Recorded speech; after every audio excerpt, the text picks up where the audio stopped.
Welcome to the Jackson Robol Show live edition. We are at the Raleigh Film and Art Festival. For Raleigh Film and Art Festival is an organization dedicated to the discovery and development of independent filmmakers, artists, and audiences. We are taking to some of the artists, filmmakers, and much more. We are on the campus of North Carolina State University. We are talking to Christian Jessup and Brendan Boylan, who is behind the Dancin Bulldogs.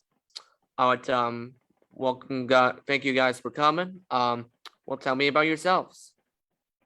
Yeah, well, I guess I can start. My name's Christian Jessup. I'm a filmmaker based in Raleigh, North Carolina.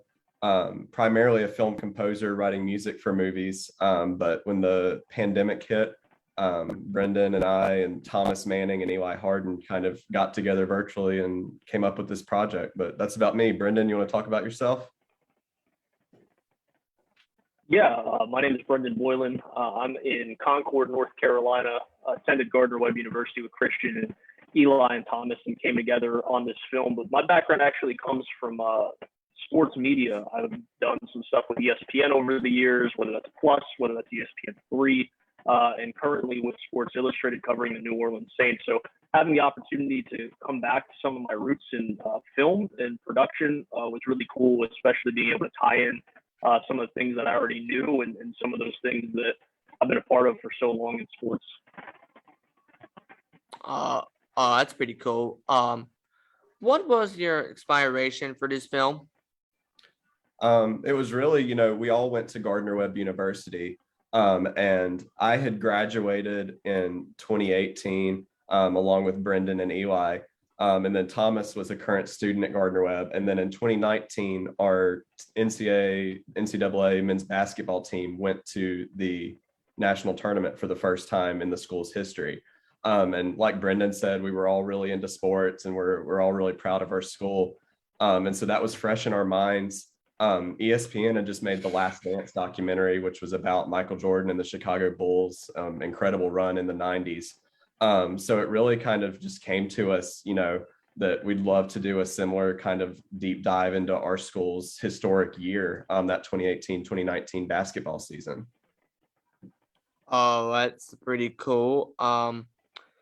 Do you like sports before this film? Yeah, I'm a pretty big sports guy. I follow my specific teams, love Gardner-Webb, local sports, state sports like the Panthers. So that's always been kind of a passion of mine. And Brendan, I know, has always been really big into sports. Yeah, I mean, shoot, that's kind of what my profession is now, doing a little bit of everything. I've been an avid fan of some really bad teams over the years. My New York Mets have let me down consistently. This year, another year of that. But I've had season tickets with the Charlotte Hornets for a long time.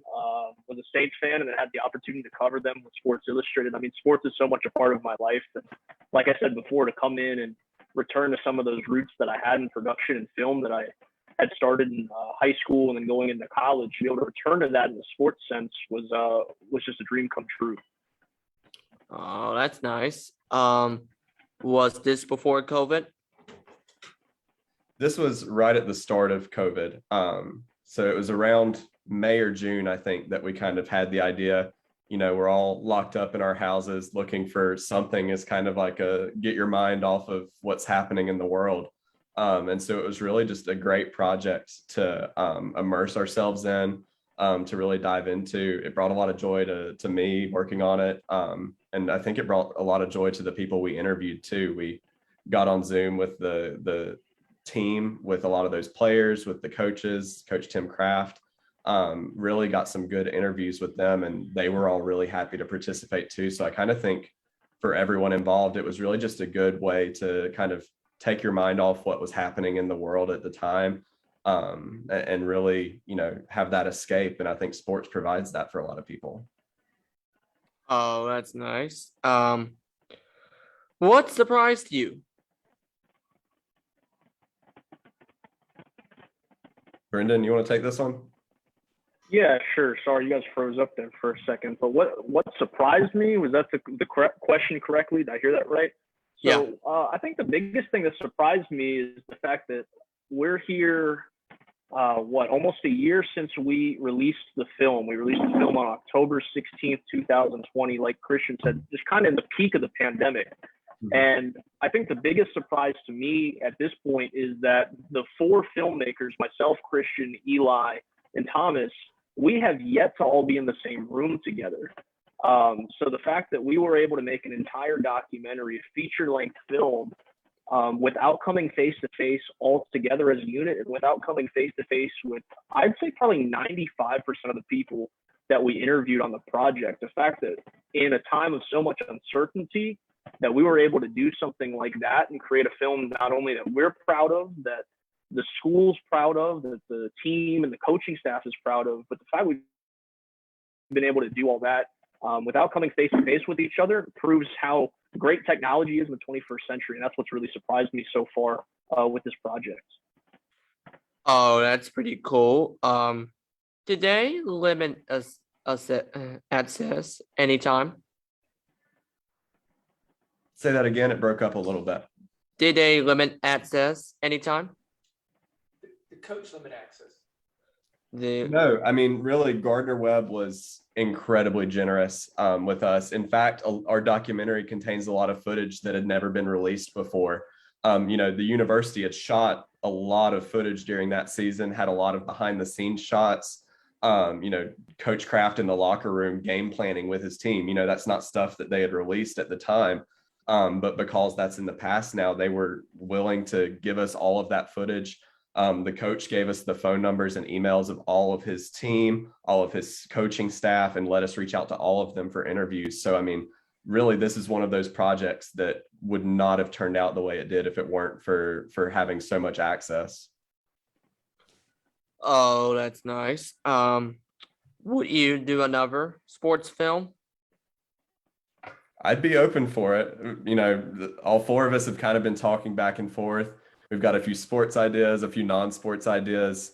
But I think the biggest thing is we found something we loved, and we definitely want to do something like this again and continue working together.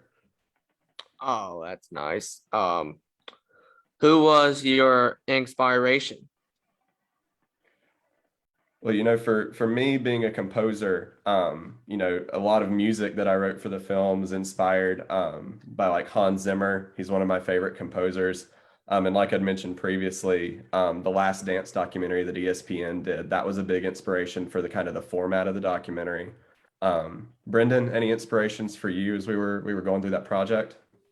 I mean, I think when you look back at sports in general, I think